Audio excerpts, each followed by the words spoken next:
All right, everybody, not the start we were hoping for here for the men's Baker match play bracket here at the 2017 Hoosier Classic. We apologize about the delay. This is the second game.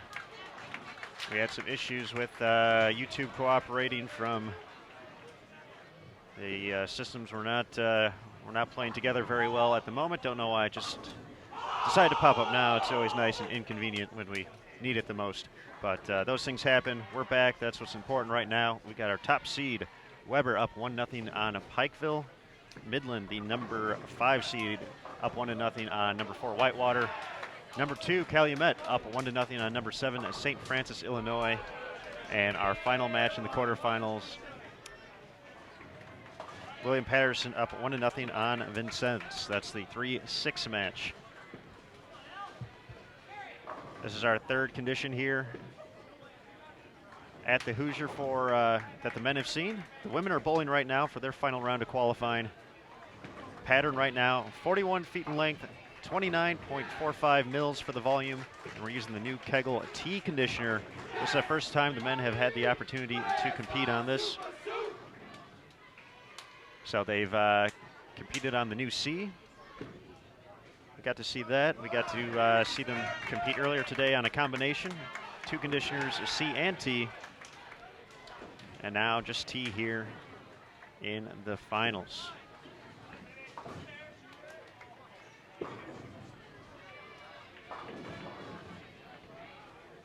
So these are best of 3 Baker matches, so you never know, these might be pretty quick. The finals, the quarterfinals and the semifinals, best of 3. Finals, best of 7.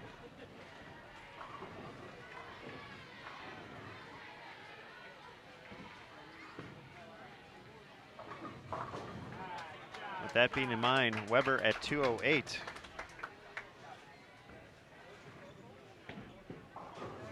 Has already advanced, so make quick work of Pikeville, sneaking in the last game.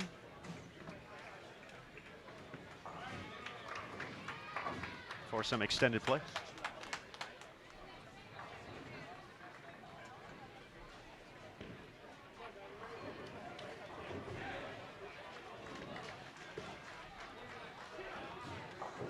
So Weber is going to advance. They're going to get the winner of this Midland and Wisconsin Whitewater match.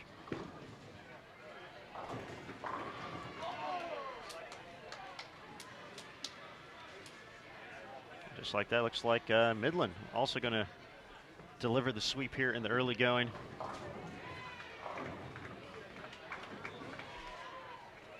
.227 to .211 in the opener. Midland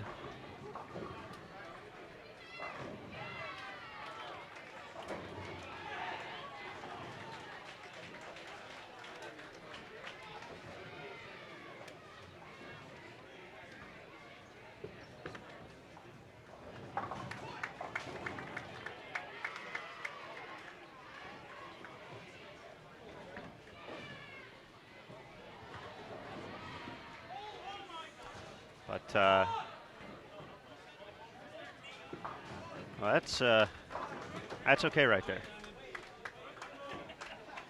There's all right. A well-earned wave to the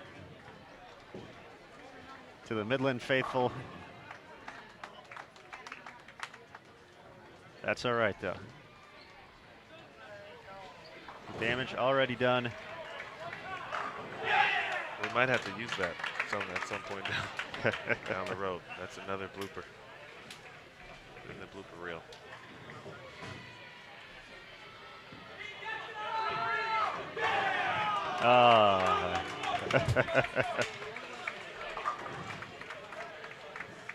What had happened was that's what I meant to do the first time. That was a great second shot though.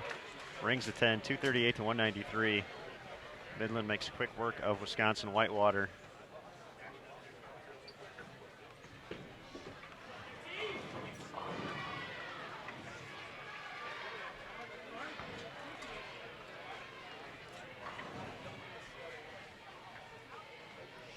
Just a final score here in the Weber versus Pikeville match. Looks like we might have some bonus bowling between St. Francis and Calumet.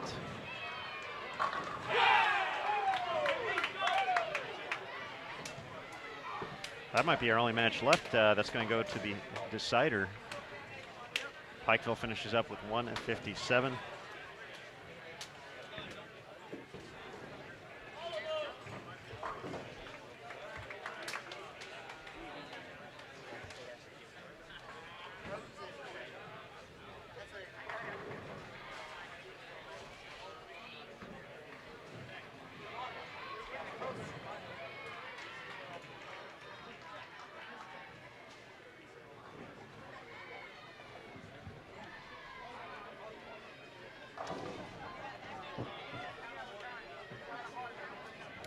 So yeah, we're going to go to 3. Number 2, Calumet taking on number 7, St. Francis, Illinois. Waiting for confirmation from Mr. Gary Brown down there. William Patterson with the victory. They're waiting for Phil ball though, but 198 with a strike to 160.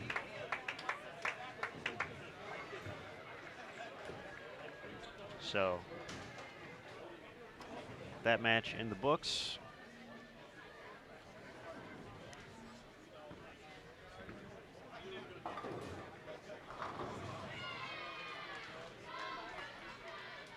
The official tally 196 to 160. So that was a heavy first few moments. A lot going on in a short time, and of course technical delay. Always a nice kick in the pants to start things off for the day. So I'll head up to adjust. Emil, take it away. Yeah, it's all good. It's all good, Aaron. Luckily, we've had some really good folks in the chat, and so it's very understanding individuals. Midland is waving. We'll move on to the next round. Had to be the mozzarella sticks that spoiled the mojo. As Aaron adjusts on the fly. Nice 2:48 game.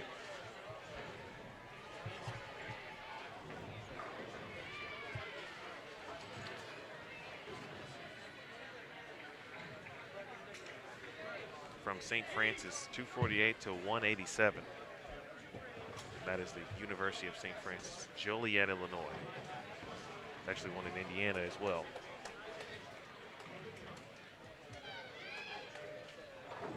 If you are just joining us, it is best 2 out of 3 in the quarters and semis. And it's best of 7 in the championship. Weber defeated Pikeville 2-0. Midland defeated Wisconsin Whitewater 2-0.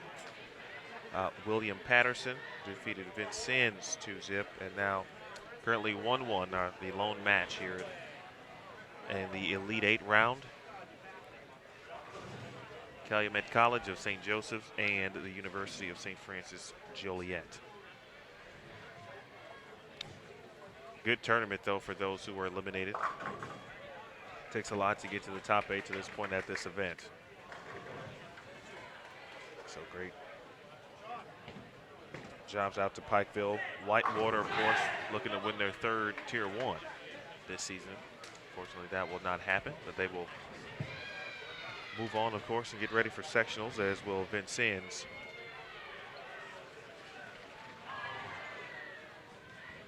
We talked often about young and youthful programs trying to make a name for themselves. Calumet College was that program at one point.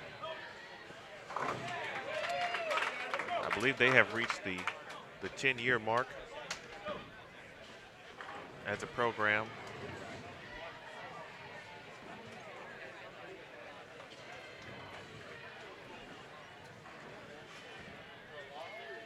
Of course, Weber was a program like that. Everyone was.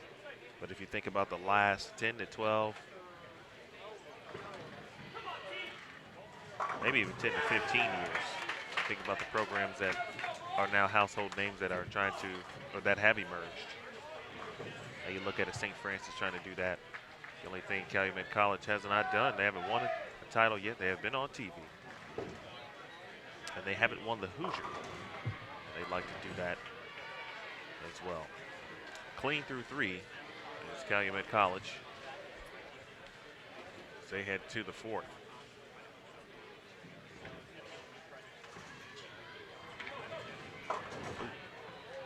That is through the face there. Oh, 6 with a circle around it.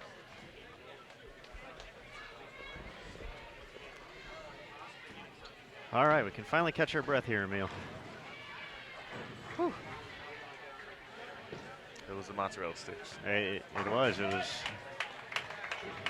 going too well. It was going too We're well. having way too much fun. Too much fun. And then YouTube said, nay, nay.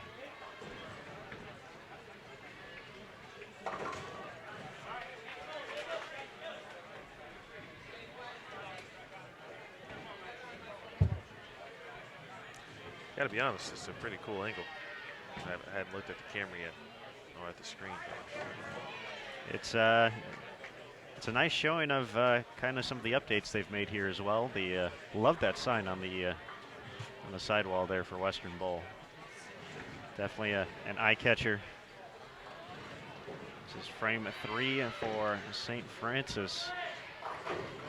Catch a nice break cross and over. Strike and spare strike start for them. Calumet with 68 in the 4th. Here's their 5th frame. First team All-American, Michael Davidson. That's why he's down there, folks. Big shots like that. Calumet led last year at this event through qualifying, then had a could not make it through the bracket. So I know that was definitely one on the bucket list for those guys. First, they got to get through one game, though, to keep it alive. St. Francis takes advantage of the Brooklyn, turns it into a double. They've built a quick lead. Of course, everyone knows, I shouldn't assume that, but we know most in the chat room are fans of a particular team, so they know and understand the Baker system, how it works. But we talked a little bit about it at the end of the men's Baker games earlier. I touched upon what I thought you really need. You definitely need an anchor. Like, that's just no ifs, ands, buts about it. You got to have that person. It's like if you had to draft a team, you would draft whoever that player is, and it could be anybody. There are teams with 2 or 3 anchors who are just interchangeable in that regard. But when it comes down to it, that's your closer, who you bring the ball up, etc. Anchor's always gonna give you a chance, but you got to get down to that anchor spot. Like, the rest of the team has to help you get through that, and that's where tournaments and titles and things are really won.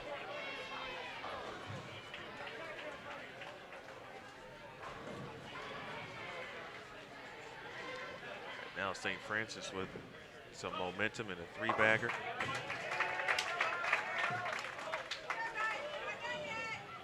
Can they keep it going? They're back to the top of the lineup. Important shots coming. They got to control the breathing in these situations. Asking for it to hook there. Not quite all the way up the hill. 2-pin. That's good. Uh-oh.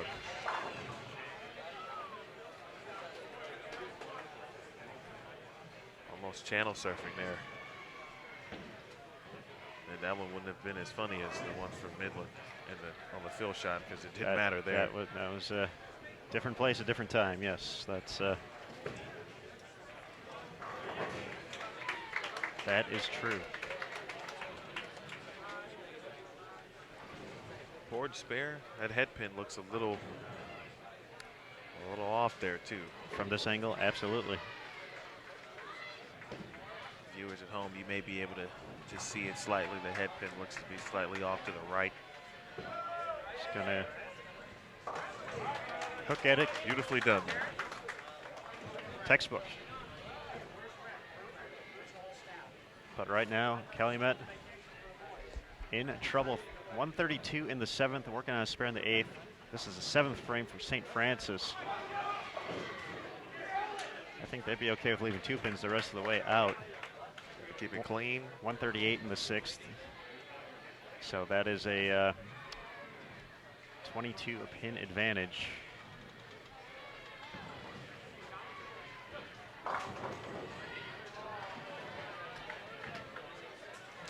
Calumet loosening up those arm swings here. The other thing about Baker is it's never over.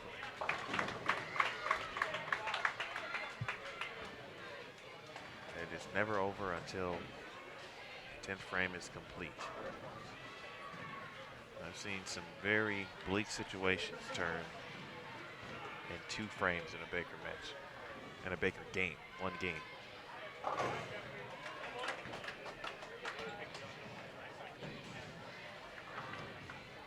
All right, this is 8th frame for St. Francis. Clean through 7, 138 in the 6th, working on a spare in the driver's seat. Just got to stay out of their own way here.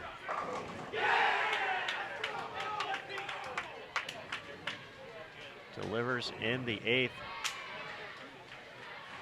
Pretty much a mark will do it at this point for St. Francis, the 9th or the 10th. Calumet can strike out for 199. So pretty much would need open from St. Francis.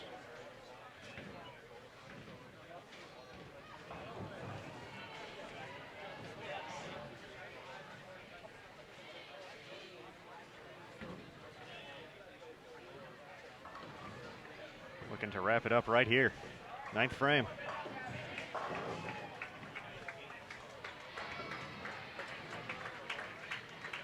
How about that? 4-9. Good shot. Gets it there.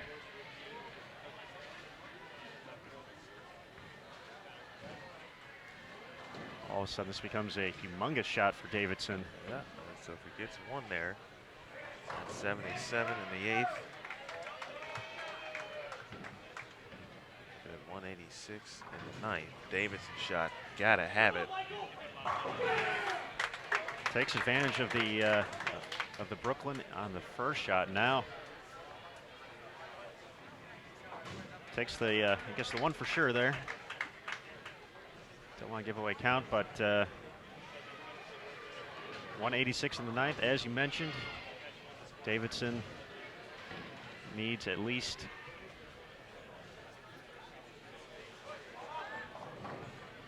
a 7 here to force St. Francis to mark. Just like that, bro. Never over. I'm telling you. One frame can change it. That is more. So 199 for Calumet.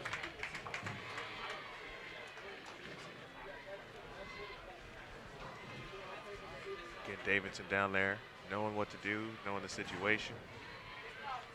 But not only there to win matches, but potentially save matches in this case. And now the pressure flips to St. Francis. Can they seize the moment here? Yes, they can. Absolutely. What a shot. No doubter right there. Now just needs 4 in his next 2 shots to make it official. Calumet feeling that way.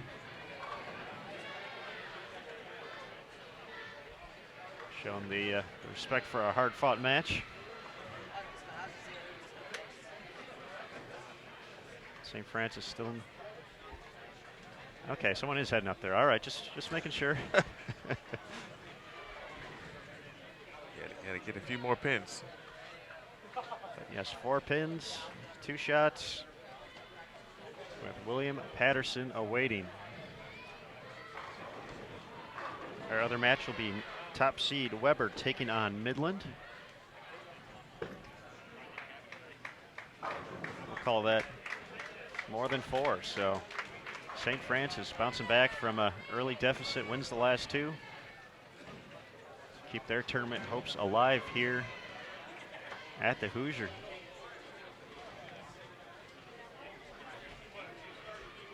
You know, thinking back to what, you know, you can only comment on what you got to see. And for St. Francis, we got to see them the second block early this morning, and those first 3 games, they were on the bubble.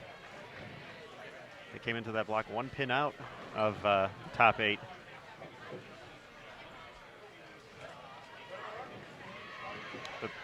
The first 3 games struggled, but you know, maybe those last 2 we saw here on Bowl TV, that was the turning point for the day.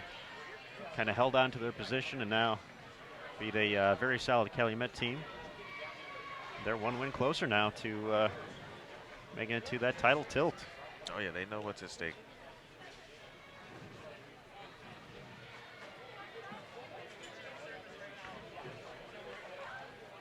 All right, with that in mind, we're going to be moving to lanes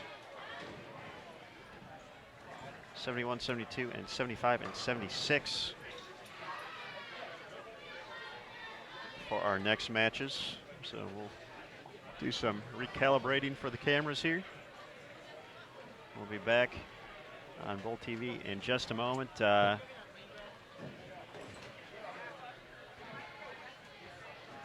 is going to be a brief practice in between.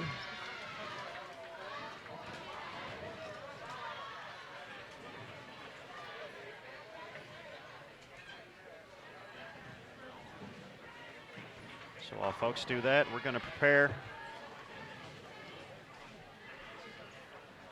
for the semifinals. A whirlwind quarterfinals, the way it felt. Some technical difficulties to start, those are always fun. But we're here. We know our Final 4. And we'll get to it in a moment here on Bowl TV. Thanks again for stopping by all weekend here.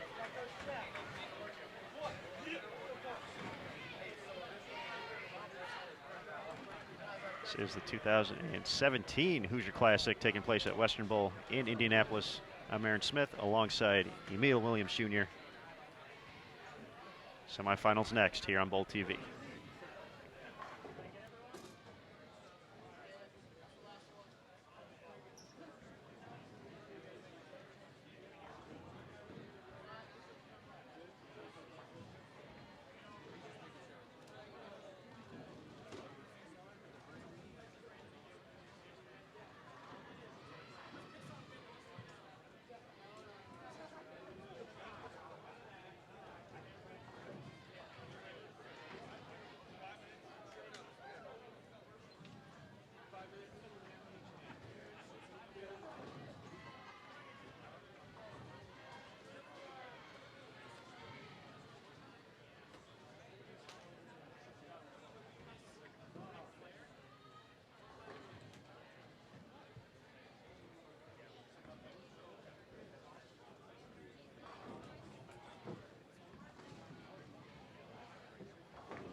All right, we're back at it here. Semifinals at the 2017 Hoosier Classic.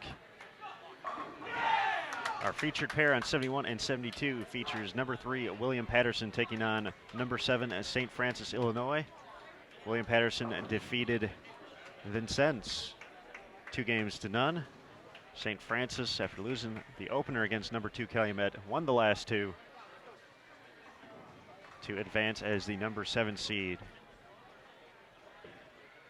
We do have our other match available as well. No scoreboards for that one, but we'll keep you updated throughout as Willie P, early 3-bagger.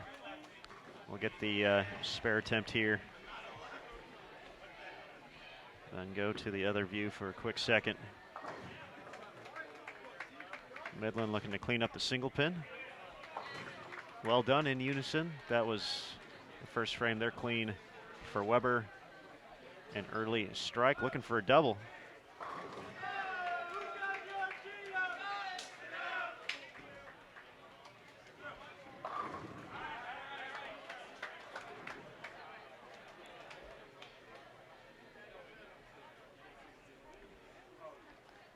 So for that Weber Midland match, Weber defeated Pikeville 2-0. Midland swept Wisconsin Whitewater to advance 2-0 as well. So we only had the one match go to 3. This round goes to 3 as well. So the finals will be best of 7 on 73 and 74.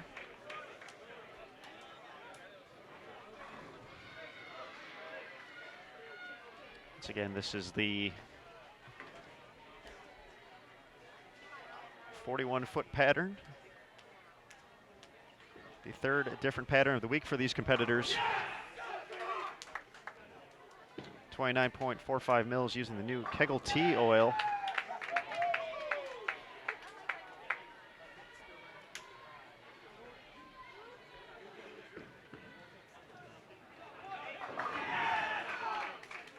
Both teams firing away on 71 and 72.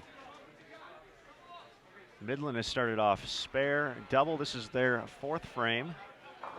Looking for some help. Leaves the 3-9 for Weber, double, and then a split in the 3rd. 52, this is their 4th frame. Bingo.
All right, slight camera adjustment there. We'll go a little bit wider for the folks following the Midland-Weber match.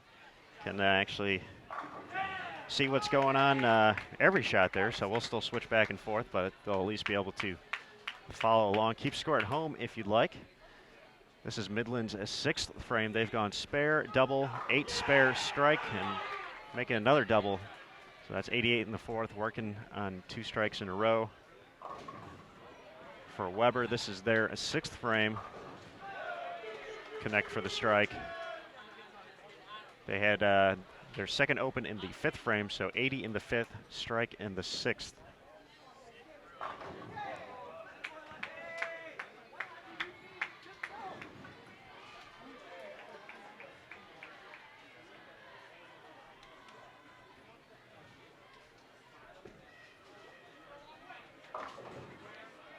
As Midland in frame 7 on 75. Weber with a double in the 6th and 7th.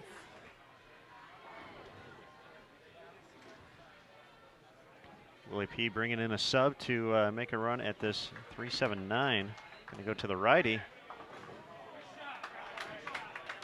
And makes a run at it. However, back-to-back opens.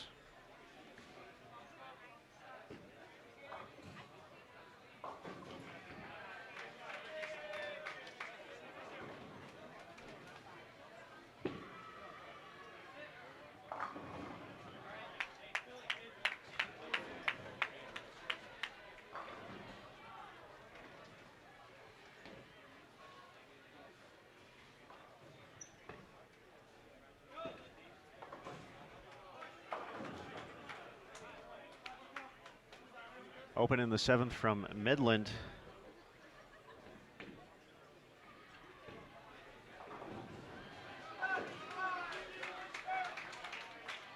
This match essentially all tied up, 4-pin advantage going to Weber as they head into the 9th frame.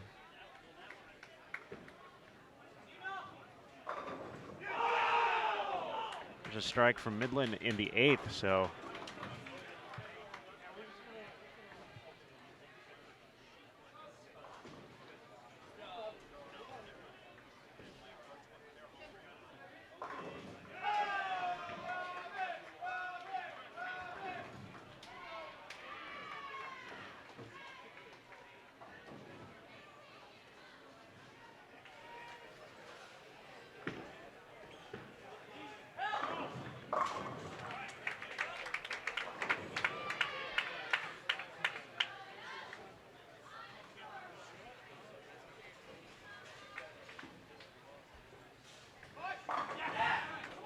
William Patterson, the runner-up at the ITCs in 2016. Looking to end the regular season in style here at the Hoosier Classic. Strike in the 9th, they can max out at 2:14. St. Francis at a 2:16 pace.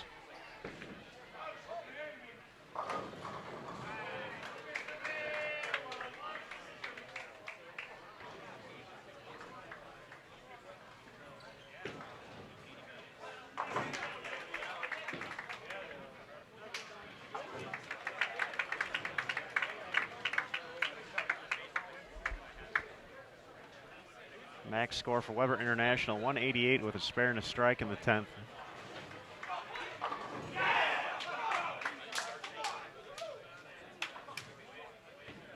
So Midland's just going to need count to wrap this game up.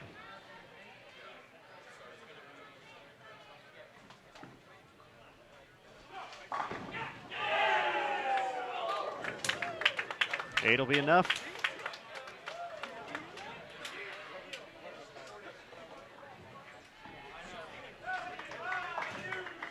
So Midland up 1-0. Can Jake Rollins put some pressure on here? That one is a little too far right.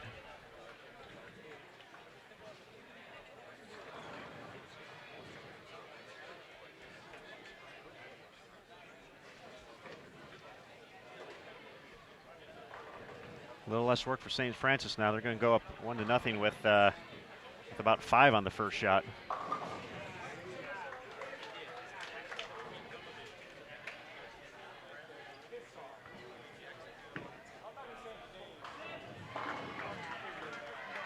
Nine's enough. St. Francis up 1-0 against William Patterson here in the semifinals.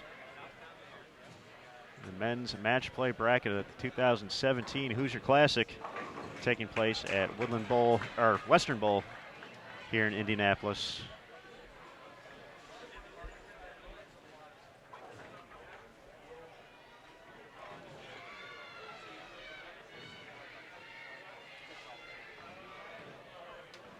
Francis trying to make a run.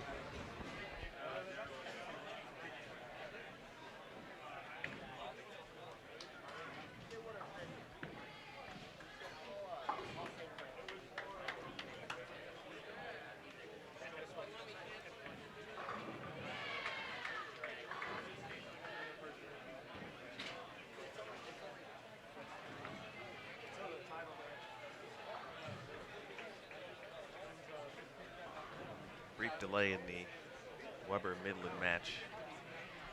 Weber is finished up, just waiting on the 8-pin to be added to the 2 for Nick Pate in the 10th frame.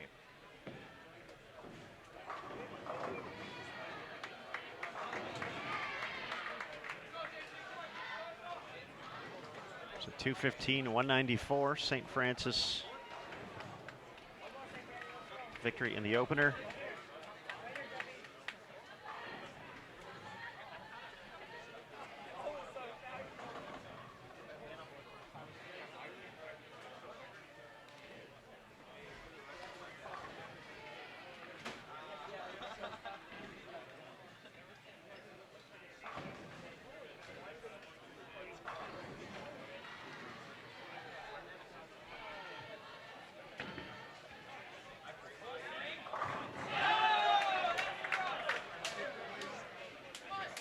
Crossover to the other side for the Pioneers.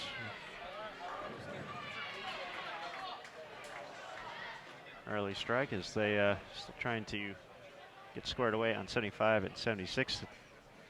So a recap of how we got here. 78 teams on the men's side hit the lanes for the 2017 edition, the 48th annual Hoosier Classic. After 6 traditional games and 15 Baker games, we got down to our top 8. Now down to the top 4.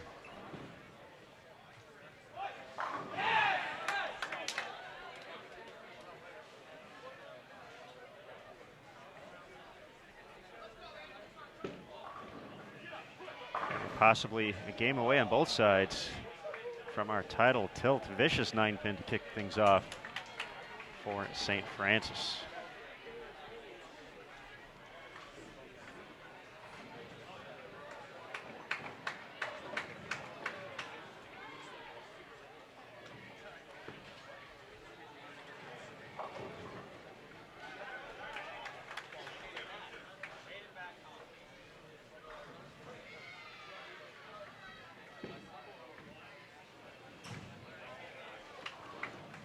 Early miscue for the Fighting Saints.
Crossover in the third.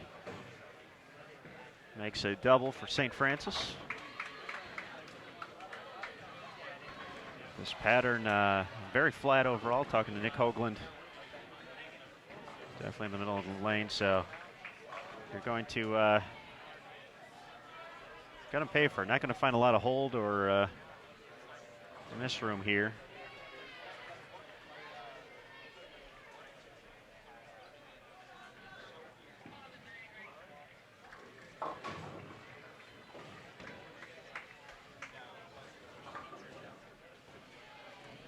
We're still waiting to get going on 75 and 76. 75 is being difficult at the moment.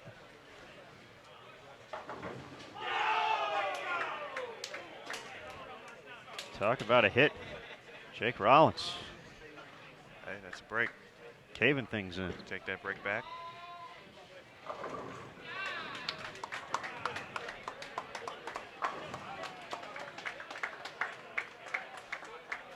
finally official score over in our other match, 202 to 186. Weber wasting no time to start game number 2. Eager to even this thing up. Kick things off with a strike.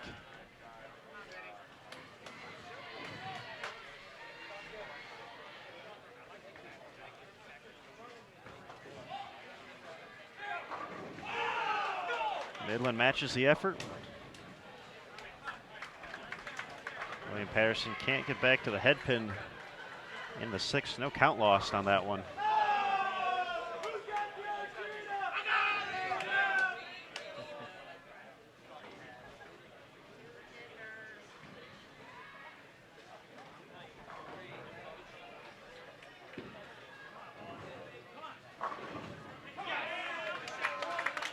Late help on the 7th.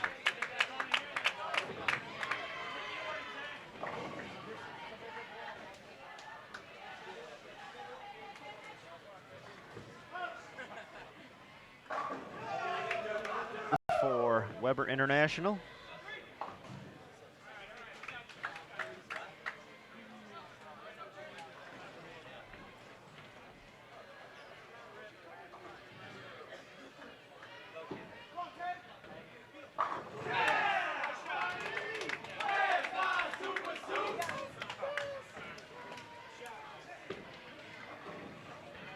Nice rebound shot there. Tavion Roberson of St. Francis. His first frame was a good shot and missed a single pin. Now was able to redeem himself here.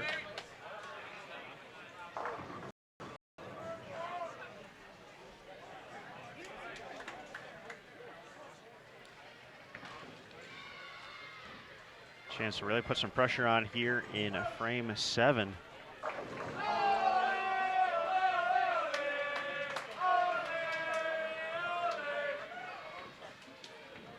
Weber makes it 5 for 5.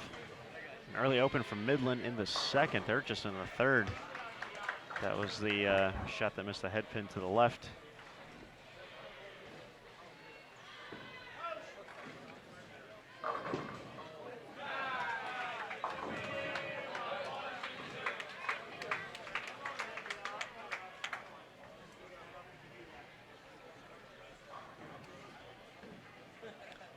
Righty.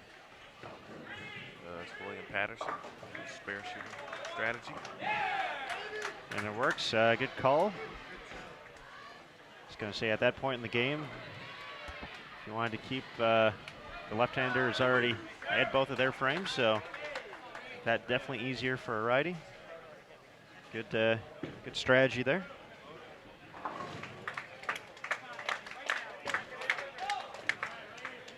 At the 12-pin advantage, it goes to the Fighting Saints of St. Francis, located in Joliet.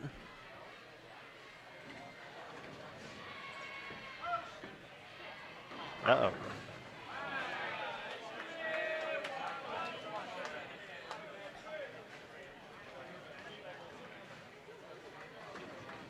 Seen a couple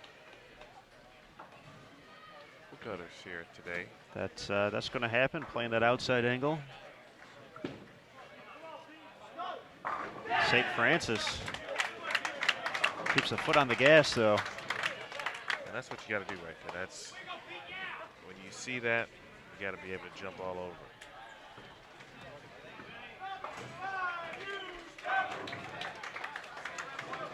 Cover the spare, but lose a valuable 10 on that. Max score for William Patterson now 203. 205 pace for St. Francis.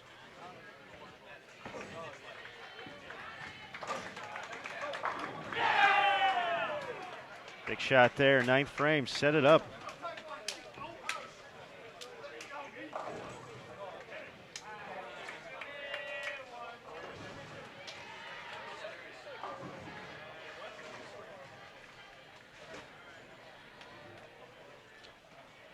Good count here will send St. Francis, Illinois into the title match here at the 2017 Hoosier Classic.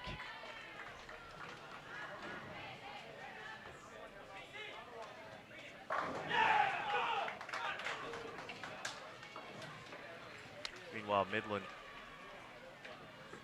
strikes in the 6th, 2-10. Corey Lenz in the 8th, he gets 1. Weber with 185 in the 8th. Midland just entering the 7th. They're lone open in the 2nd, looking for their first double of the game. That is the Weber-Midland match.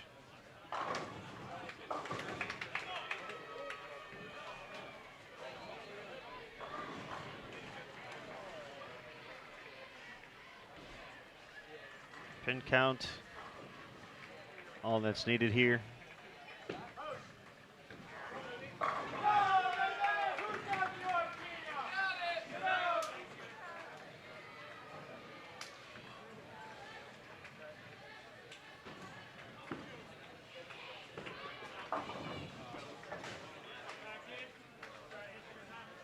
This single pin from Midland in the 7th.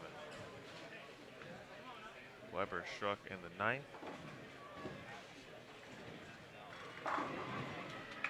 And despite the big 4, we're all done here between St. Francis and William Patterson. Even with 0, they're already at 193. That's going to be enough. So St. Francis in our title match.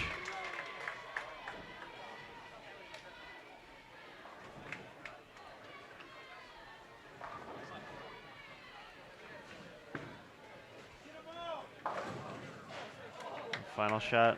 So you have the Fighting Saints until they're in the title match. 197, a winner. Get one more shot of Willie P before they call it a day. Nice run by them.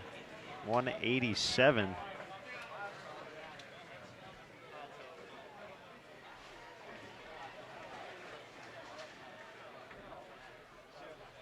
So the sweep by St. Francis. Talk about a run by those young men. Impressive performance here in match play. Young program. Coming on here, trying to make it happen. Trying to sign their name. Hashtag sign.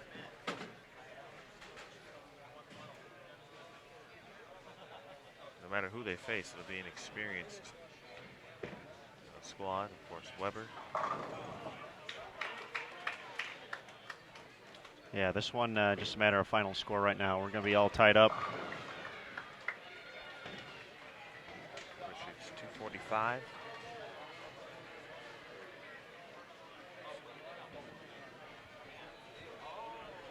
Midland has been on TV in the last 2 years, 3 years.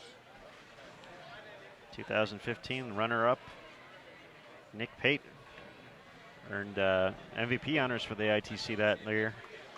It's kicked off 2017 by earning a spot on Team USA for the first time at the Team USA trials.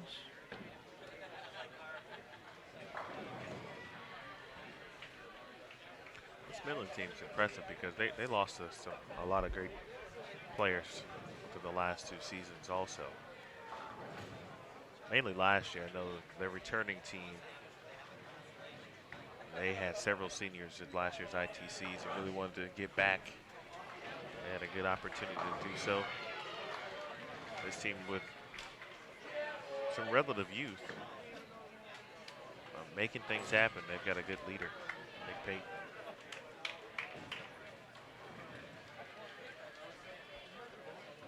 Weber just kind of just goes about their business to do what they do. Really going to be a threat. Never count them out.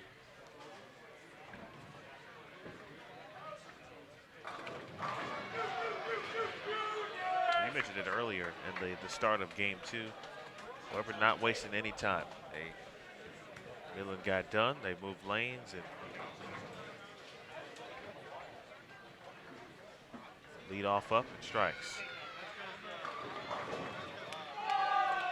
Very quickly 2 for 2. They want to jump out early, get off to that quick start.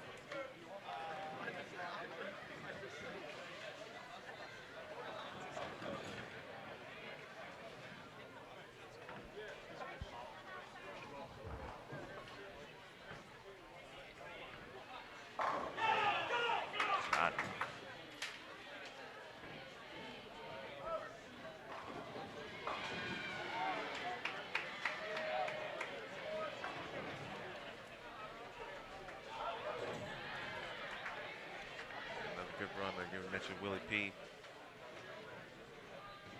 Made a great run, obviously, last year at ITCs. Hopefully they will make a return trip.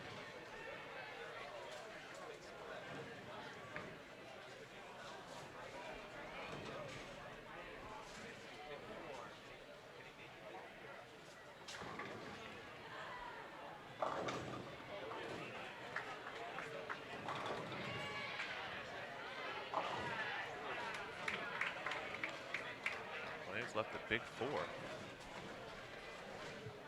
So after an early double, 52 in the third for Weber. Getting ready for the fourth. Second frame here for Midland.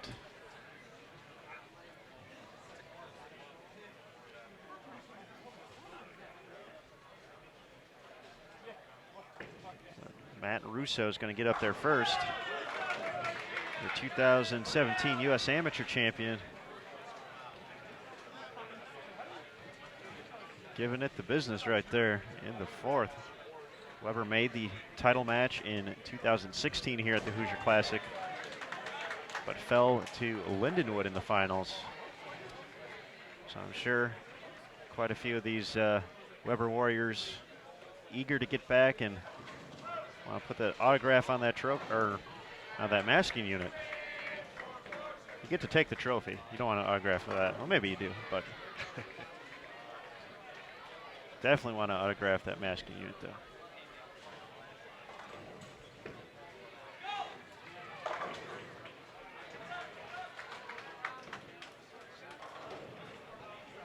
Best of three so quick. Momentum really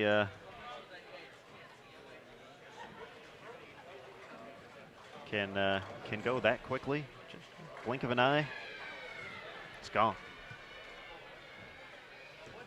The championship match will slow down just a hair. It will be best of 7. As it should be in a championship title match.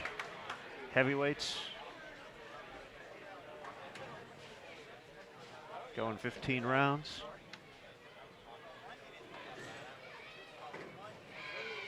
That'd be a lot of bowling if it actually went 15 rounds, but best of 7 coming up next. St. Francis, Illinois in the title match. Trouble for Weber in frame 6. 2-8-10. Here is Midland in the fourth. 9-pin has a messenger go in front of it.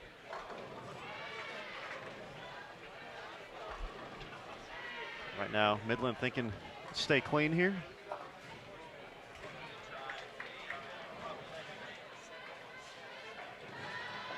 A few opens from their opponent here.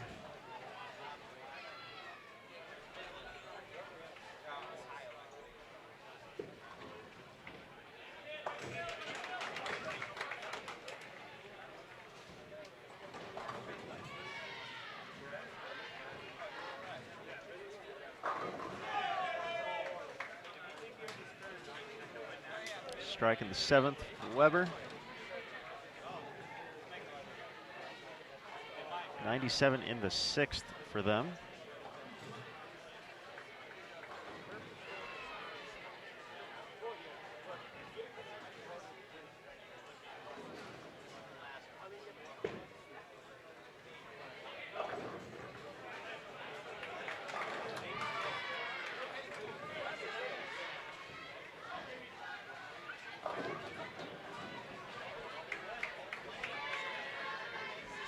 You like 2-8s? I like 2-8s.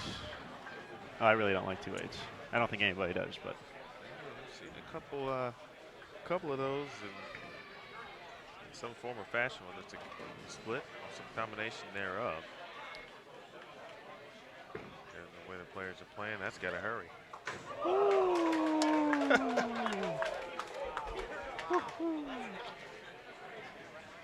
that wasn't scary. A little more sure of that one for Weber, but either way, they both fell. But yeah, 3 of the last 4 shots for Weber have been light. They had the bucket in frame 6, the 2-8-10 in the, or the bucket was in the 5th, 2-8-10 in the 6th. On the 2-8 in the 8th frame. Matt Russo on the left side, so he's really not concerned about all that all too much. He delivered a strike in frame 4. Midland still clean. That was their 6th frame. 96 in the 5th for them, working on that strike.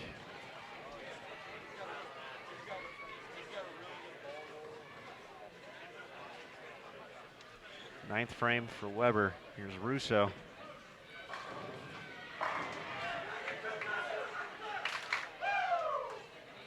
Max score for Weber at 197 with 3 in the 10th.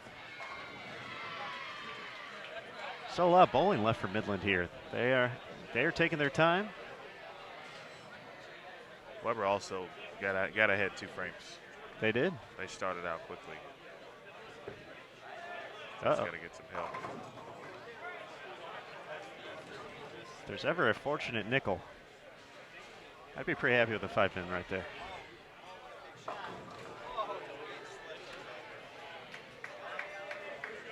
Even more so now. Another big 4 for Weber, and Midland can see the finish line. Just got to cross it right here. Yeah, fill frames. Fill frames. Sometimes when you got too much time and you can see it. Uh-oh. Things like that happen? Yeah, I didn't.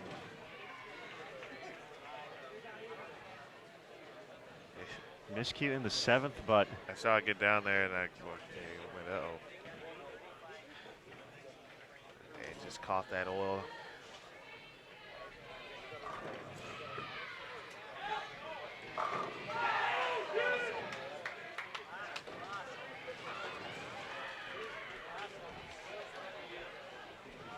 it's a quick way to forget about that. Midland takes the break in the 8th, and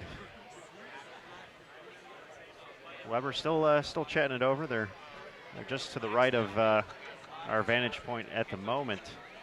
Coach Del Warren chatting with his team, talking about the week, possibly a little bit of gamesmanship there. Wanted to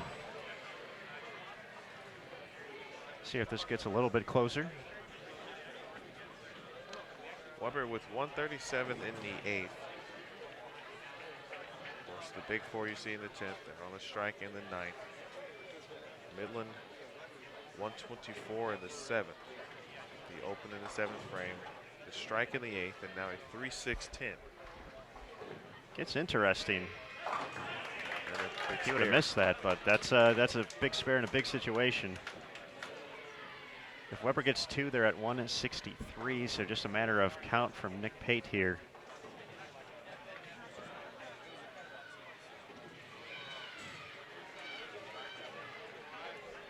But yeah, huge spare conversion there. That was never a fun one to shoot at either. The textbook on the cover. Counts good. 9's a winner. Midland defeats Weber International 2-1 here in the semifinals of the 2017 Hoosier Classic. So we know our title match, Mr. Williams.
All right, officially 181 to 163.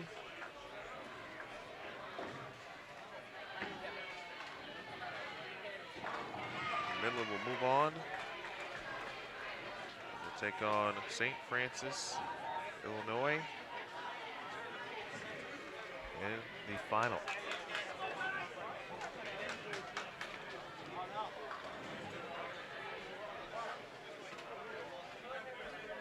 All right, we'll be moving to 73 and 74. These players will get a little bit of practice as well, so we're going to take a moment, adjust the cameras, and get ready. So don't go too far. Title match here at the 2017 Hoosier Classic. Midland and St. Francis, Illinois coming up next here on Bowl TV.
All right, title match underway here at the 2017 Hoosier Classic, presented by Columbia 300, along with support from H2M Management and Logo Infusion. The Midland Warriors taking on the St. Francis, Illinois Fighting Saints for the title match and the chance to get a masking unit with their name on it next year when they return for the 2018 event. We do have a correction. Per the tournament rules, it's actually best of 5. In the past, we've had best of 7, but a slight adjustment there. So Nick Hoagland made sure we got the right info there before we started. So the first to win 3 is going to be a Hoosier Classic champion.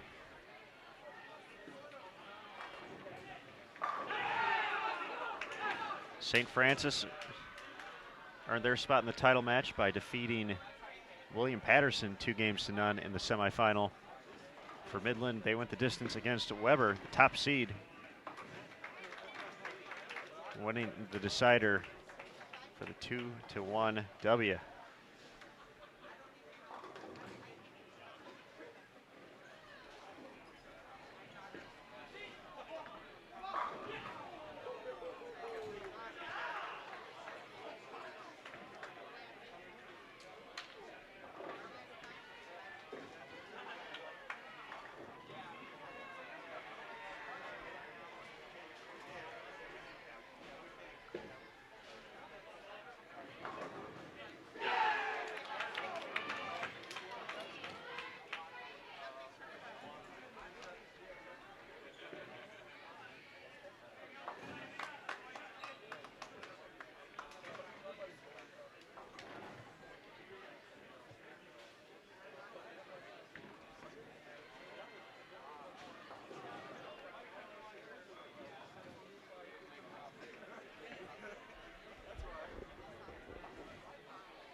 Both teams looking pretty comfortable on this 41-foot pattern to kick things off here.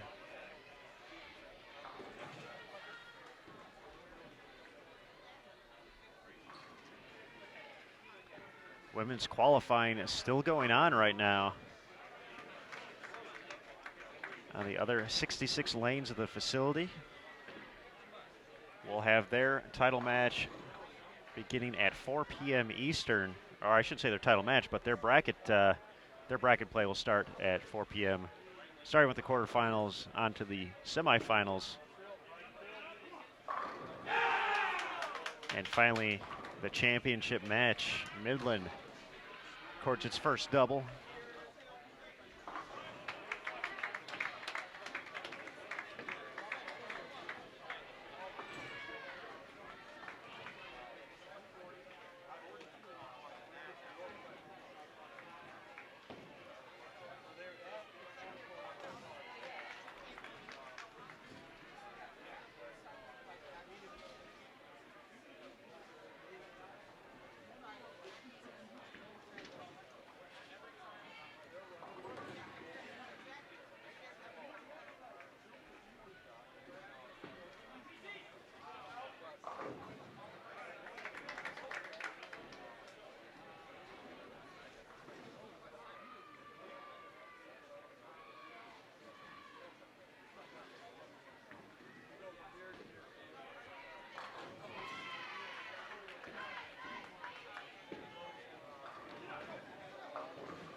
Heading into this title match,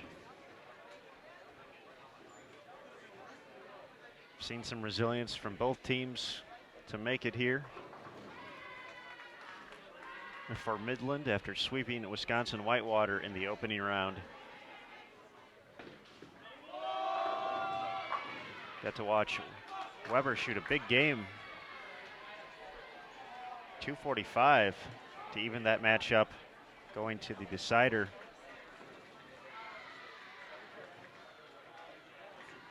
And Midland avoided the mistakes early. Weber, ball a little bit quicker, got a few frames ahead, and maybe got a little bit into Midland's head, but they delivered when they needed to, and in the 10th wrapped it up.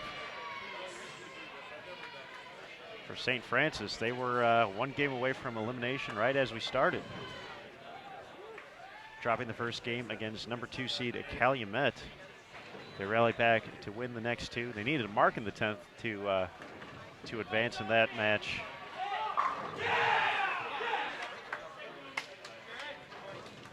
Then swept William Patterson in the semifinals. Both teams with an open here. So we get past the halfway point of game 1.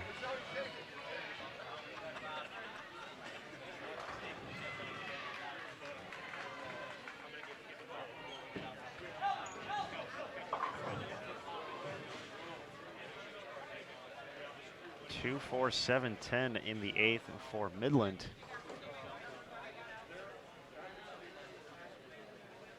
Held a slight advantage. At this point, definitely makeable. Looking for 4. Gotta have a chance. Got it. Wow. Very nice. Spare.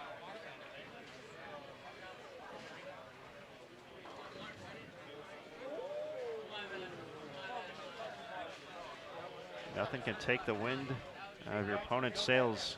Quite like a conversion like that. I think you're going to have a chance to gain a few pins back. Great conversion there.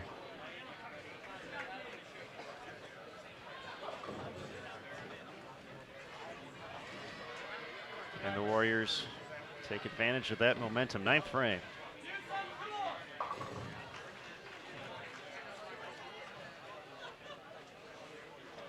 That wasn't what they were hoping for. Lose some count on the washout.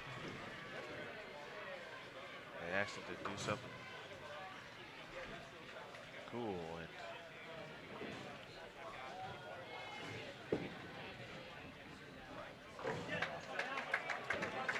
They did not do anything. They got their spare hats on though. You can feel another spare coming. Only able to get the 3, 157 in the 9th. Nick Pate can give him to 187. St. Francis, in that instance, on a 185 pace. They would need to find a double in here somewhere.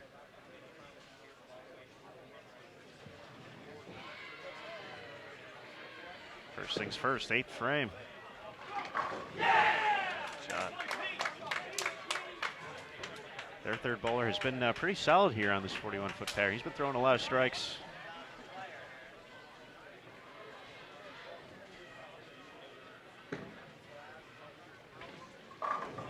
That guy's been throwing strikes all season. Nick Pate. First one in the 10th.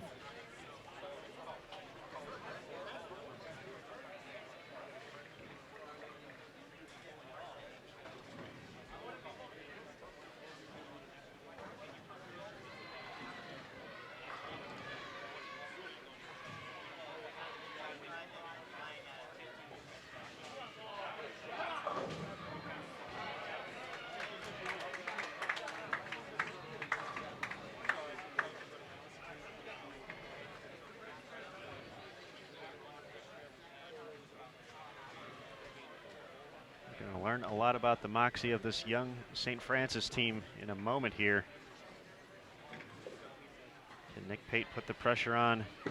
Huge opportunity for double. 4-pin stands.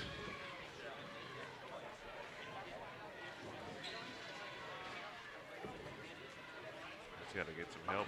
Oh, okay. Oh, he's hooking.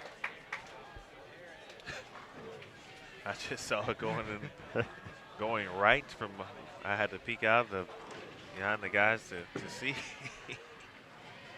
Oh, okay. It hooked. My bad. He's got it. It's all right.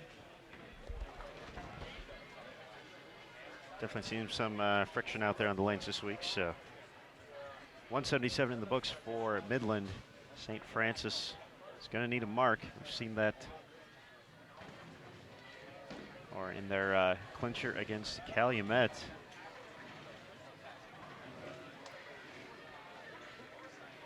Got it out of the way quickly.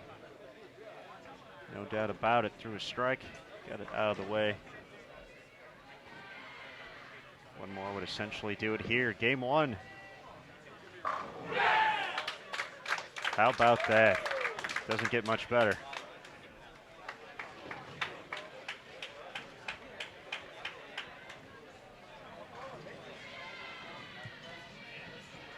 There's Michael Dirtz delivering the key shots for St. Francis. Junior, Tinley Park, Illinois. He's going to put the Fighting Saints up 1-0 if he can just get a few pins here in his next 2 shots.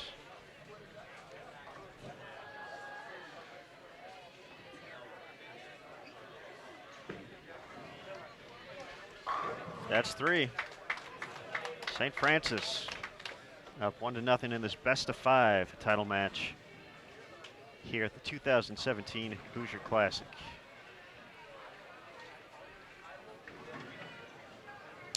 You know, I'm not sure what Michael Dirks has been doing as far as his practice regimen and different things like that, but he's been in the program for a few years now. And to me, you just look at a program like this, and it's just about that development part we mentioned, where when you start a program, you get new players. You start essentially fresh with generally a lot of freshmen. You may get some incoming transfers, but still relatively young. And you get a chance to develop and mold them over the course of their tenure. And I think this is exactly what we're seeing with St. Francis. You know, without seeing them, again, they've made nationals, a couple years ago. Still young. And I'm talking about the women. The women made nationals as a program, but the men still looking to do that. And this type of tournament, if they can win this, talk about confidence. Confidence through the roof. We talk about confidence. That's a testament to that coaching staff there. Tony Talley, head of that program. George Cantos as well.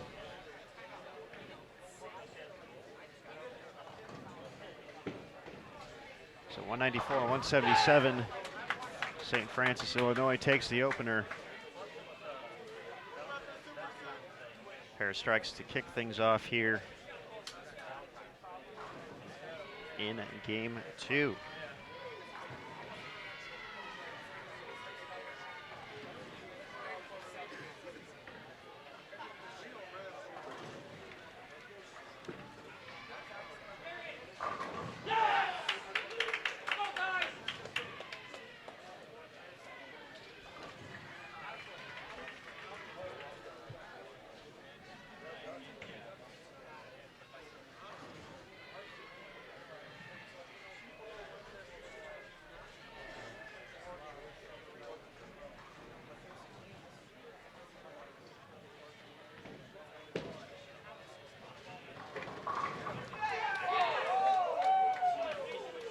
Late trip of the 10. A pair of haymakers for both teams here in the early going to game 2.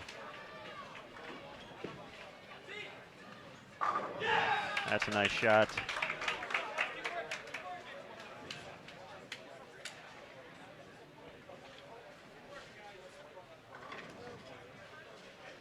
See if St. Francis can match here. Make it 3 for 3.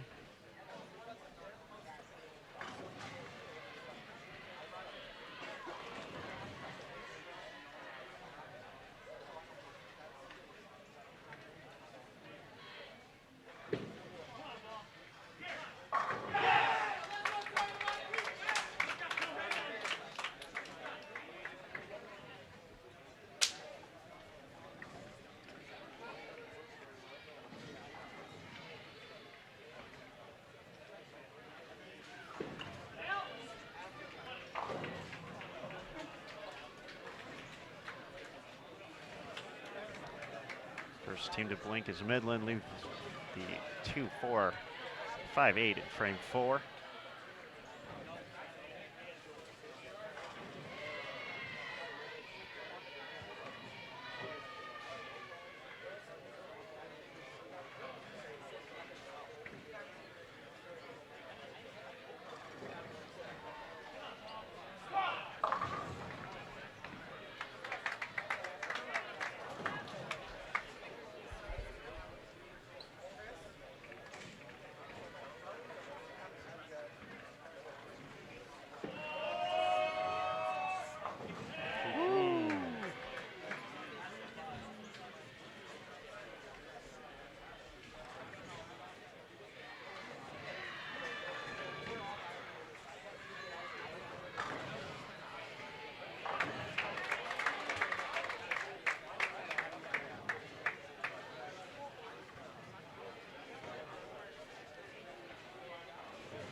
Two-pin match heading into the 5th. Trouble. 4-6-7 for Midland.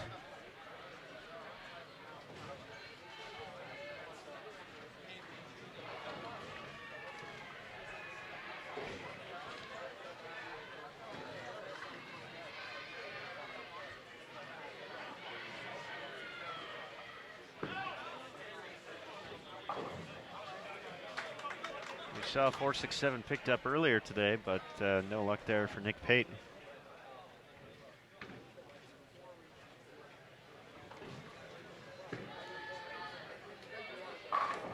Fighting Saints take the advantage. 4 out of 5 here in game 2.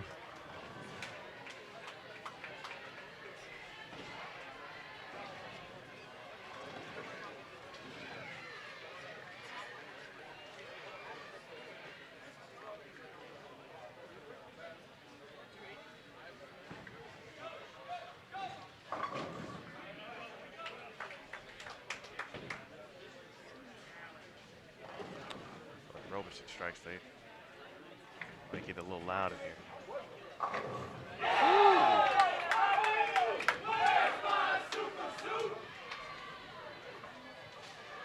They've got handshakes and everything. Like, they're ready to go. They are on the go and on the brink. I mean, I may have saw a 5-10 up there for a second, but I mean, it was just chilling. It was tardy. It was just saying, hey. It was tardy to fall. I know you threw it well. I'm just admiring the scenery before I topple over here.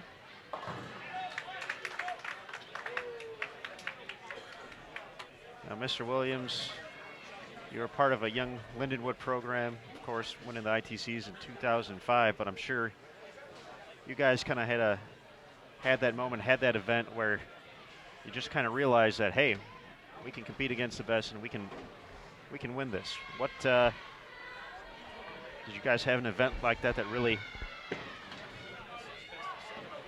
It definitely wasn't a Hoosier. I can tell you that.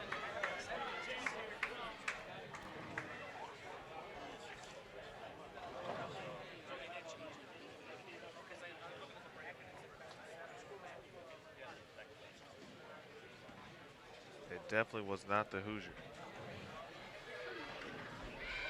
It was, I think it was we bowled the Bearcat Hoinky in January of 2005 and won. And at that point, I think we realized what we could potentially do.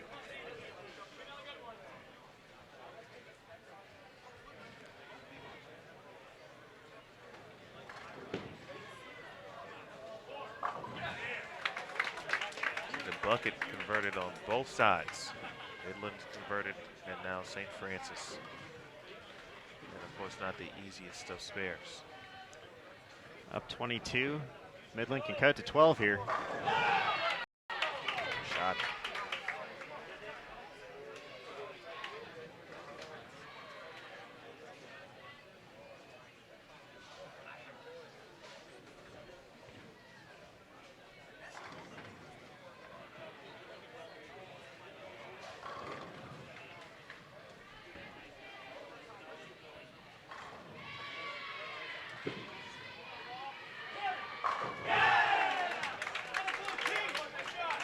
been money.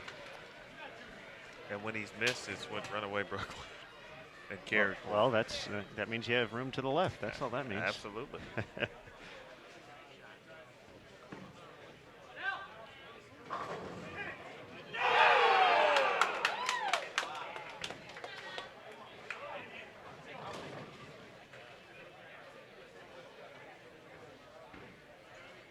Game 2 has been something else here in this title match.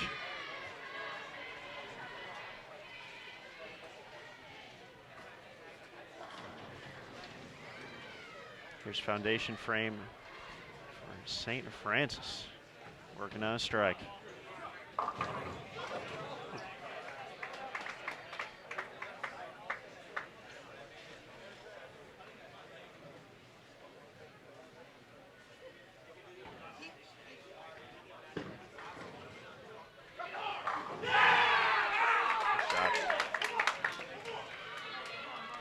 Just a classic shot there from Nick.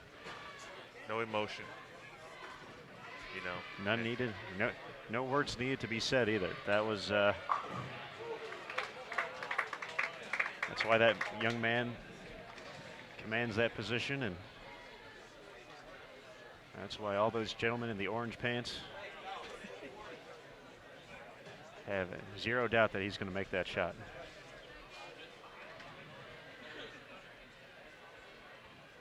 Big shot here. Double with clinch. That's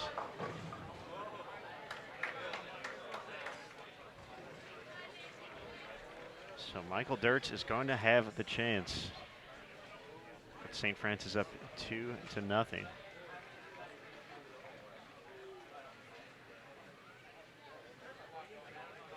Midland already at 226, so 20 will not be enough. Need the double.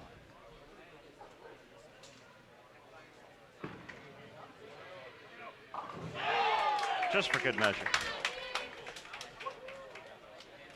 Hey, you never know.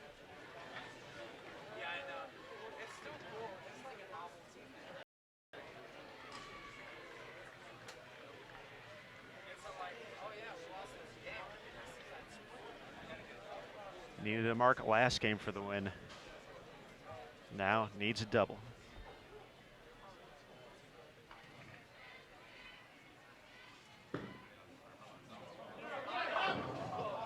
Comes in light, and we are tied 1 apiece.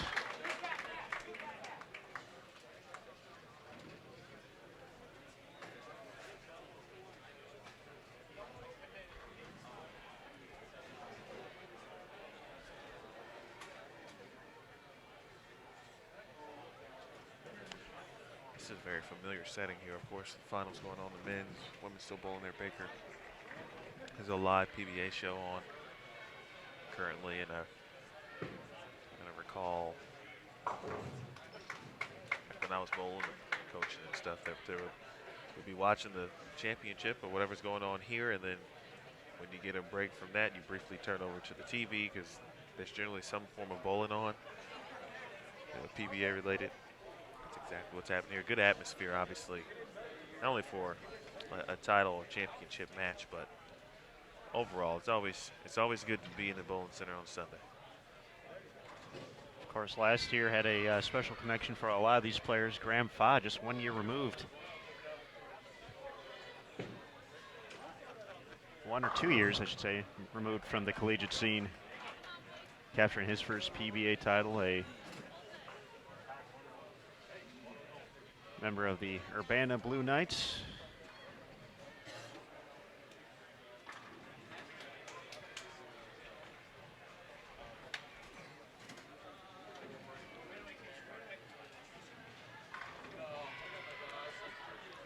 Tied 1 apiece now in this best-of-5 championship match.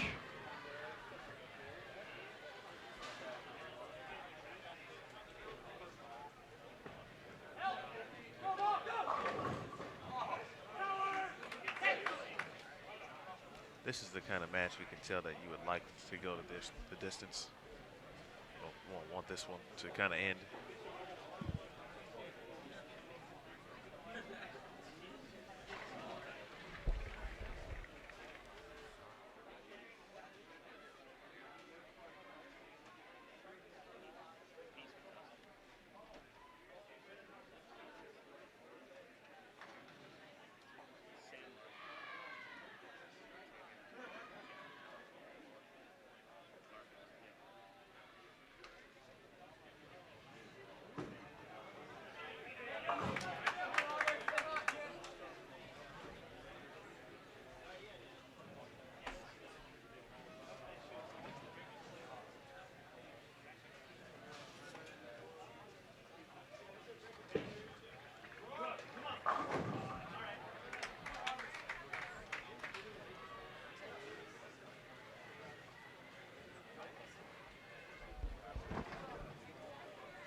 Looking at a pair of spares to start.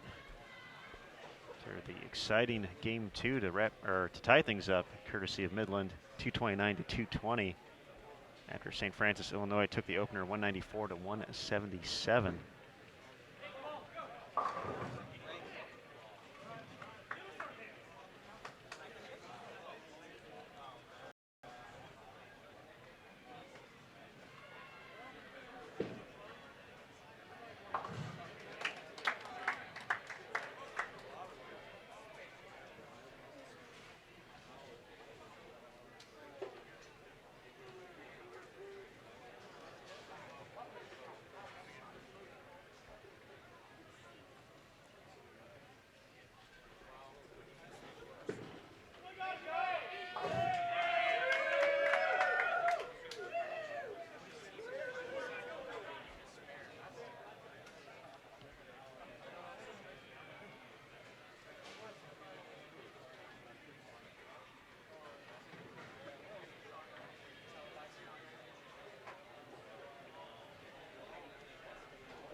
All right, Midland playing through three single pins.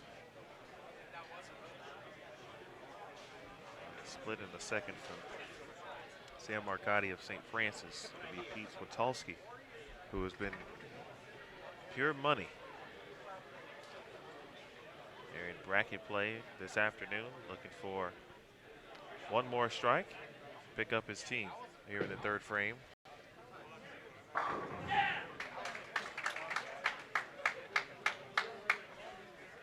Needless to say, Pete is lined up. That is an understatement.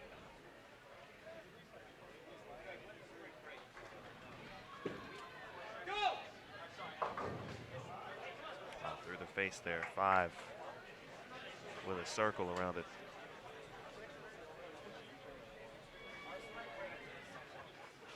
Mark Gonzalez from Chicago. Here in the fourth for St. Francis, looking for a double. Big shot.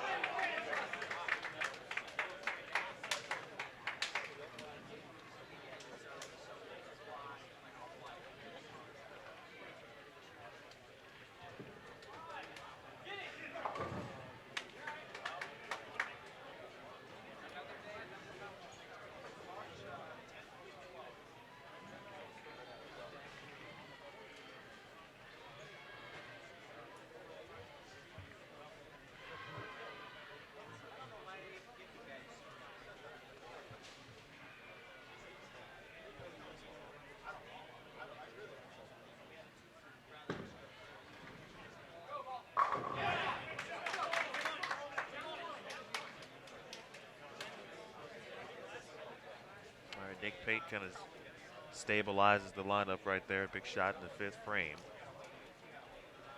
And now they can move back to the top, kind of relax a little bit and regroup.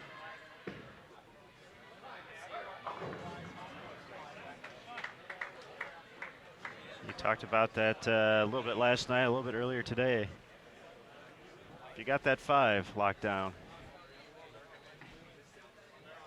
the other pieces tend to kind of work around that. I'll tell you a very quick story.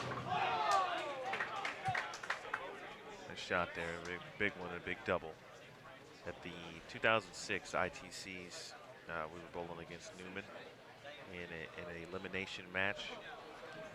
I believe it was game 7, actually. Spare there for Gertz. Game 7, we start out, I believe we were clean through 4, 5, maybe one open. You can open early. And Newman had gone the first 4 frames they opened. Looked like, it wasn't going to be their day. We were going to move on, stay alive. Okay. Back-to-back Brooklyns, but. And Corey Simmons was the anchor for Newman. If you guys are unfamiliar with Corey, phenomenal southpaw, and you can put him on whatever. It doesn't matter. He's going to strike. He struck in the 5th. I mean, he had done it all that, the entire match, the entire tournament. He might have even been MVP that year. 4-bagger now for Midland, but he struck in the 5th, and it was just exactly what Newman needed. It was almost as if he was not there, it wasn't going to happen for him that game. But because of him, he got him going, he got him started, and made every clutch shot imaginable, and we ended up losing that game because of Corey Simmons. So it is, can't understate it, can't undersell the anchor position, but maybe you can oversell it sometimes. Maybe. Well, I think he just oversold Nick Pate. Just look what's happened since we started talking about that. Midland cashing in a few breaks and taking advantage of it. I just sometimes in my role, it's cool to do what we do, and then I can really kind of act sometimes as an analyst, so to speak, just because, hey, I was there at one point, and I've seen what Nick has done, for example, and kind of related to what Corey did. I'm not saying that that's the reason why, but it helps when you have a guy like that who can bring that stability to the line when necessary.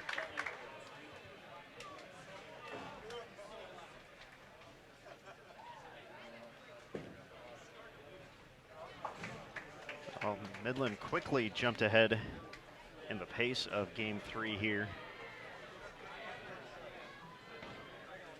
5-baggers tend to help that along quickly. Yeah. So 219 with the spare, their max score.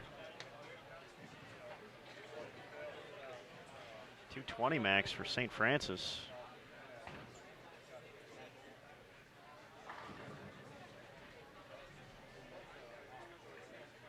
So Pete's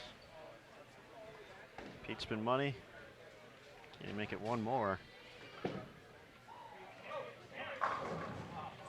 10-pin of his own, so Pate can actually lock this up here with the spare.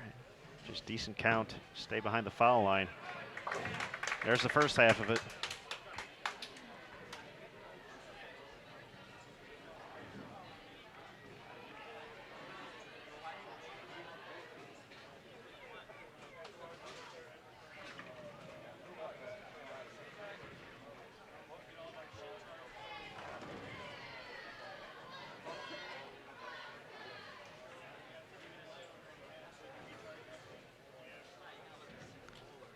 Quick question in the chat about Whitewater. They lost in the quarterfinals against this very Midland team, 2-0. So I guess that's considered a tie for 5th, or 5th through 8th, depending on how you look at it. That's going to be enough. Midland's going to go up 2-1 against St. Francis, Illinois, 219.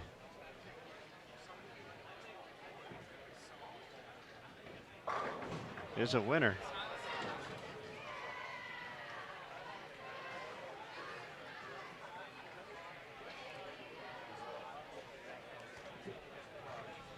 Midland gonna huddle up here, and I'm sure they'll be talking about it. Nothing different. Just continue on with what we have been doing. Be relaxed, be loose out there, have fun.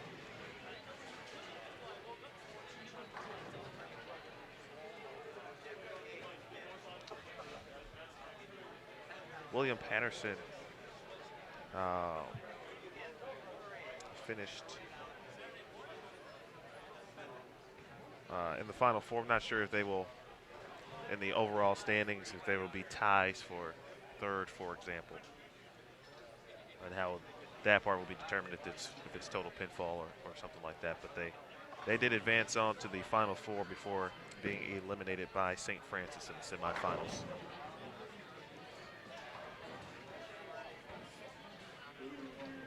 They defeated Vincennes in round 1. 2 games to zip and lost it again to St. Francis 2-0.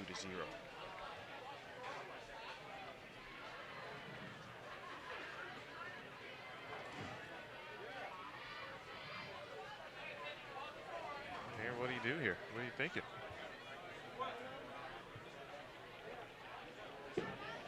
Thinking I'm hungry again, but hungry for a win. Some more mozzarella sticks maybe, but all kidding aside, we've kind of seen the I want to say, or don't want to say, more experienced team, but a team who's kind of been there before, kind of weathered the storm. What we saw, St. Francis came out firing that first game. This team's had an instant classic in game 2, great game 2.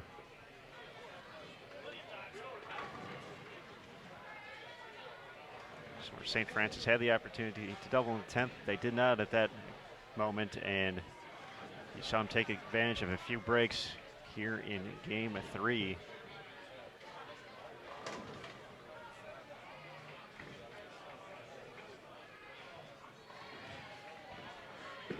So I think that that slight experience edge playing a factor here through 3 games.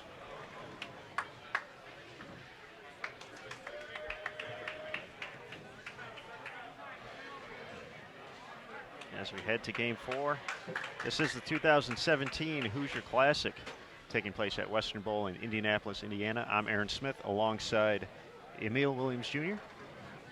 We've been here all week, and we're not going to be done on Bowl TV after this. We'll still have the women's final. They're bowling and finishing up their qualifying right now on the other side of the house. So that scheduled time to start is about an hour from now, 4 p.m. Eastern. That gets pushed back a little bit. We'll let you know. Hopefully all the little issues we had getting the broadcast going are a thing of the past.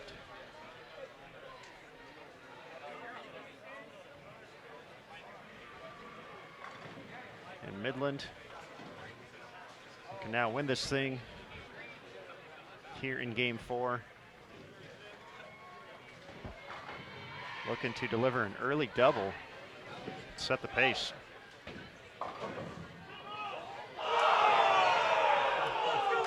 Not the way they planned it, but an early double's an early double. That's got a hook.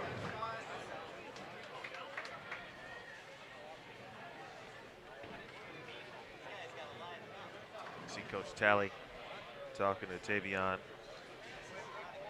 Hey, just relax, don't overthrow it. Sometimes you can want it too badly. You get to start paying attention to what's going on the other lane. You don't want to let that affect you at all. So just calm down, just make the spare, move on, and then the 6th frame, go back and do your thing.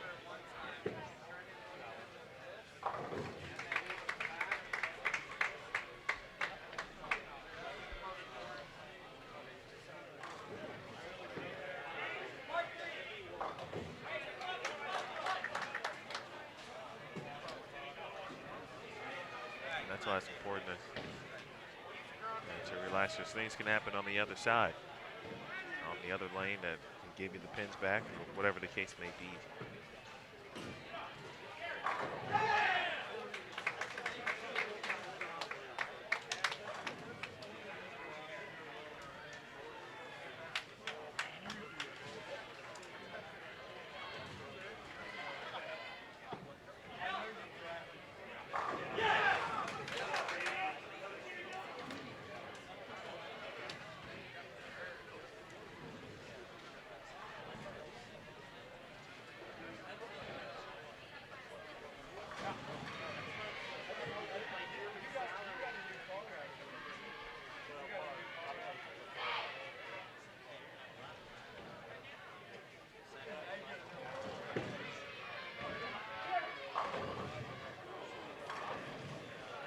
Good shot from Pete. Sends everything at the 7. Nothing connects though.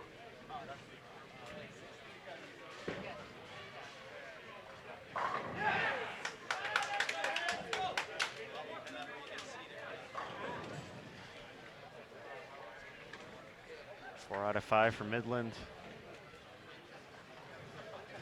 One open in there, but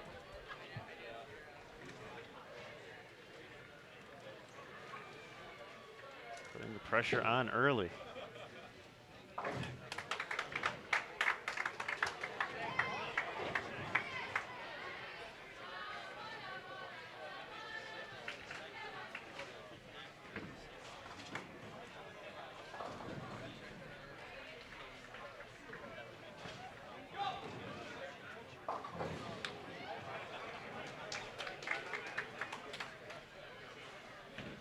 Always a back and forth battle. If Mark can just relax, throw a good shot for St. Francis.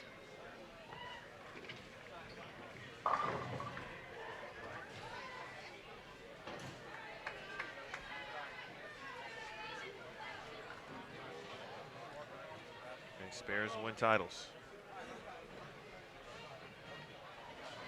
St. Francis, they got to keep it clean. Millen double, open double, now a 6-7-10.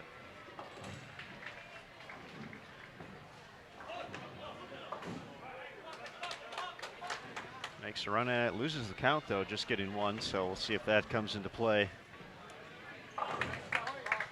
As we get down to the final few frames.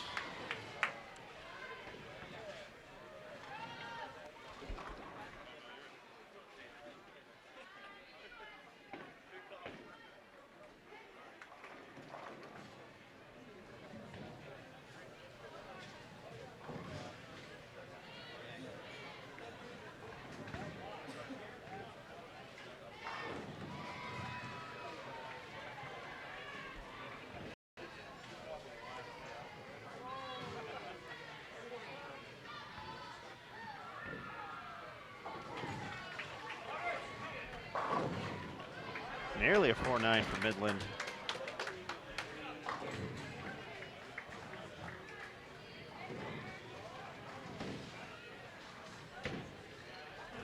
Just has the 4. St. Francis, here's their 5th frame. Here's Dirt's.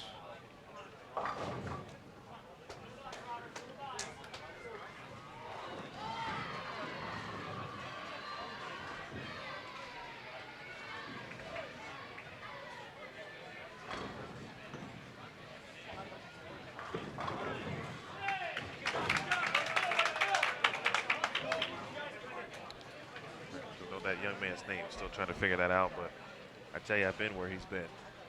When you miss an easy one early on and maybe not just settle down completely.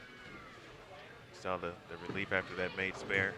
And the chop on the 3 there, 3-10 for Michael, but you can see the single pins going down for Midland in that regard. It's not fun, certainly. You've let the team down in that regard.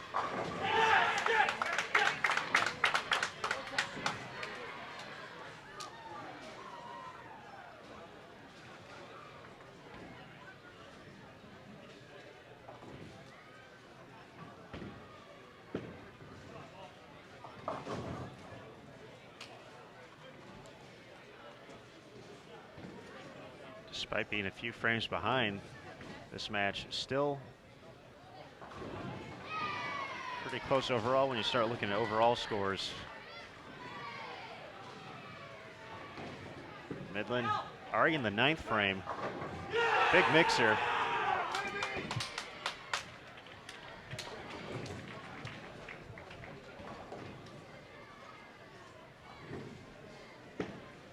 So the Warriors looking to play the waiting game potentially here. Emil's going to step out of the booth. Wesley gets some different angles here for social media.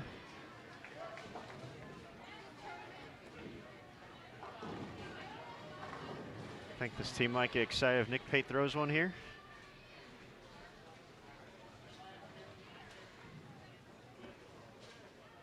St. Francis still with half a game to go.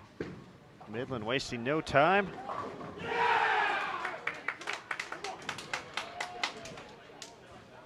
Three-bagger here, max score 218.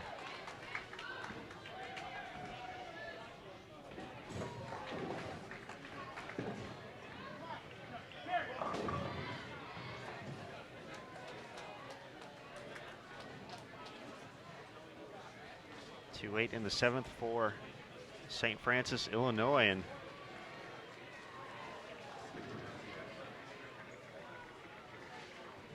they can look at the scoreboard. They can see they are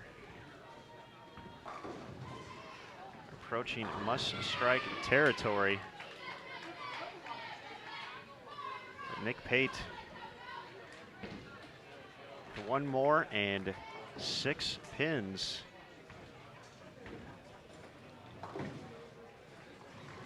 Would shut out St. Francis and give the Warriors the title here at the Hoosier Classic in 2:02. Now the max score for St. Francis. This is a winning moment right here. Enjoy it, Midland. 9's going to be enough. Take a look at your 2017 Hoosier Classic champions. Bouncing back after the split in frame 6. Strong 8th, 9th, and 10th.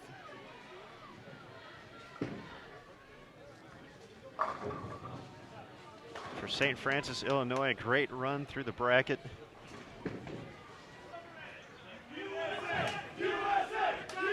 And congratulations to the Midland Warriors.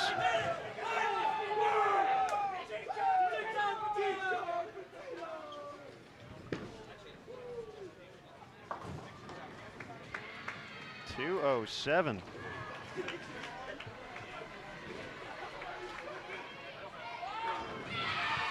Officially in the books, so we're going to have to wait for a final score, but congratulations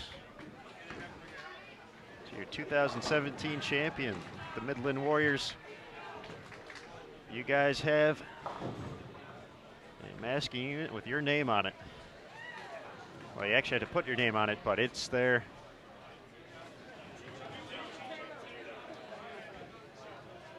So congratulations.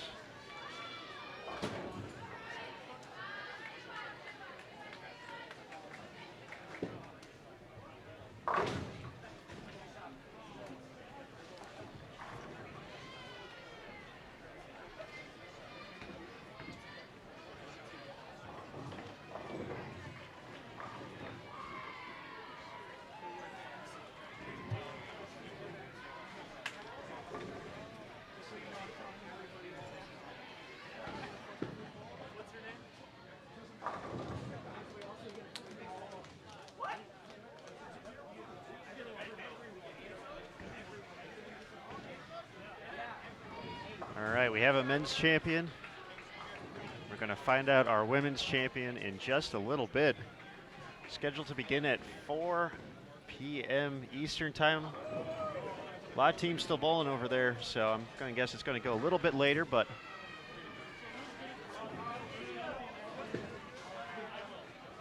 be sure to check Sport Bowling USBC Facebook page, as well as Bowl TV here on YouTube for updates throughout.